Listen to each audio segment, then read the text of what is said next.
السلام عليكم ورحمة الله.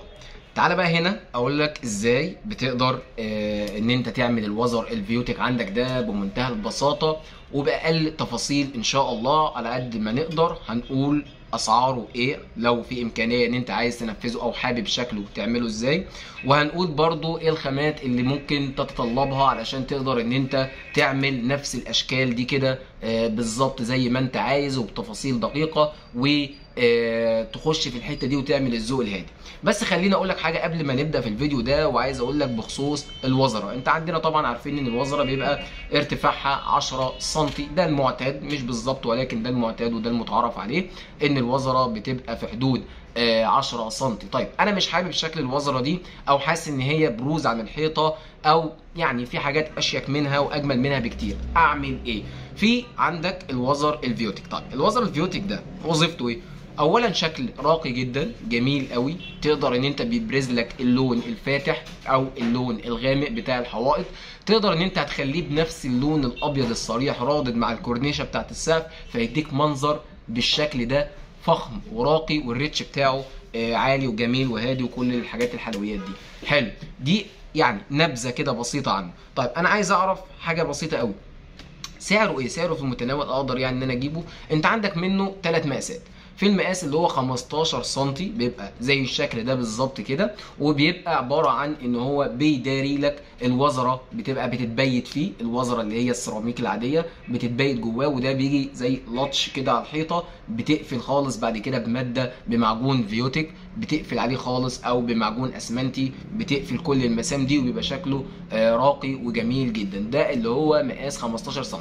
وهنا احنا بنتكلم عن الحاله اللي هو واحد خلاص ركب، انا خلاص عملت السيراميك بتاعي وعملت الوزره، فانا ما عنديش اي اوبشنز اكتر ان انا اعمله في الوزره غير ان انا اركب عليها حاجه على وضعها ده، انا لا هكسر ولا هعدل ولا كل القصص دي. تمام؟ طيب ده حاجه. الجانب الثاني واحد لسه ما عملش السيراميك. حلو، لو انت لسه ما عملتش فانت عندك اوبشن اكتر بقى، مش مربوط بالظبط او مش محكوم على اللي هي 15 سم زي كده. انت ممكن تجيب ال 10 سم بس ويعتبر هي دي الوزره بتاعتك خلاص، ودي غالبا بيبقى فيها مخارج ومداخل للكهرباء، تقدر انت تمشي فيها سلك انترنت، سلك ديش، سلك مش عارف ايه، تقدر ان هي تداري لك حاجات زي كده كتير جدا وهتفيدك. حلو، يبقى انا كده عرفت الحالتين، سواء انا هنا هعمل ايه سواء انا هنا برضو هعمل ايه. طيب ايه انسب مكان ليها؟ ما انا برضو لو حسبت التكلفه وعملت الشقه كلها هخش في كوست عالي جدا. طب اعمل ايه؟ انت يا باشا خلي عندك الماستر، المكان اللي باين الاستقبال عندك هو ده اللي تخدمه كويس جدا. كده كده انت حتى لو حطيتها في الغرف، يعني لما السرير او الكنبه والحاجات تتحط وكل القصص دي غالبا هتتدارى، يعني مش هتبقى أدت الغرض بتاعها مظبوط. فانسب مكان عندي وهو هعملها في الريسبشن والطرقه بس. طبعا هبعد عن الحمامات، هبعد عن الغرف، هعملها في الطرقه بس، هتظبط معايا الدنيا جدا، والتكلفه ساعتها برضو هتبقى اقل، بدل ما اعمل 60 70 متر لا انا ممكن اعمل بس 40 متر. طيب قول لي بقى الزتونه اسعارها كام عشان تجيب من الاخر بقى ونخلص من كل الرغي ده. لو اسعارها مش مقبوله انا خلاص شكرا، يعني هكنسل كل القصه دي. طيب اسعارها، انت طبعا الحاجات دي كانت ارخص من كده شويه بس مع زياده الاسعار وصلت لحد هنا.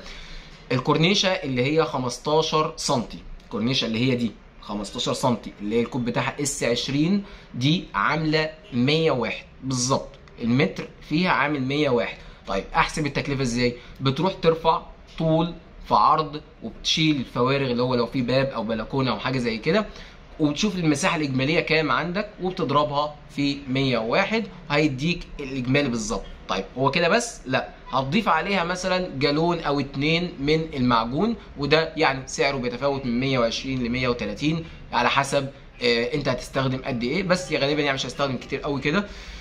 دي حاجه، ده كده سعر ال 15 سم. طيب انا عايز حاجه اهدى شويه، في اللي هي 10 سم، ودي في الحاله اللي احنا قلنا عليها لو انت عندك ما لسه ما عملتش الوزره اصلا السيراميك، خلاص هتعمل معاك الاوبشن تعمل 8 سم، تعمل 10 سم، تعمل كل الكلام ده. فال 10 سم سعرها 84 ونص، كويس جدا.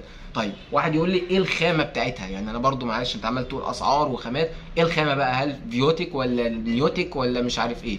لا، لو قلت لك الخامه بتاعتها هي عباره عن فيوتك او نيوتك، الاثنين اسعارهم متقاربه جدا، وده عن تنفيذ وعن شغل زي ما هوريكم في اخر الفيديو برضو احنا عاملينه بتشطيب وفينش عالي جدا جدا. حابب تعرف تفاصيل اكتر هسيب لك الرقم بتاع الواتساب، تقدر انت تتواصل معايا لحد ما نخلص لك الدنيا خالص باذن الله. وما تنسوش دايما الاشتراك في القناه وتتابعونا على الفيسبوك، هتلاقوا كل حاجه بتنزل جديد اول باول باذن الله. السلام عليكم ورحمه الله وبركاته.